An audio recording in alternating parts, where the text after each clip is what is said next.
Remastered at digitally restored film ng GMA Pictures na Muro Ami. Mapapanood ulit sa mga sinehan sa June 3. Naritong report. Muling lalayag ang barkong MV Aurora ng multi-awarded GMA Pictures 1999 film na Muro Ami. Mapapanood ulit sa big screen sa June 3 ang obra ng National Artist for Film and Broadcast Arts na sina Marilu Diaz-Abaya at Ricky Lee. Sa special screening ng remastered at digitally restored film, nagka-instant reunion ang cast at creatives.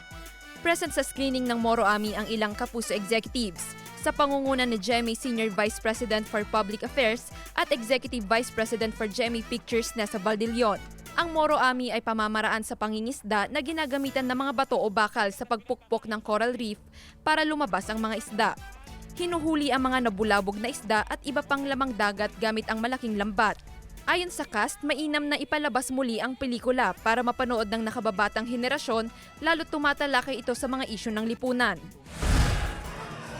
Ready nang makipagbakbakan ng cast members ng upcoming Kapuso action series na Task Force Firewall. In character ang ilan sa kanila na mag-demo ng fighting stunts sa MediaCon ng series. Bida riyan sina Kylie Padilla, Jack Roberto, Buboy Villar, Kailin Alcantara at Miguel Tan Felix.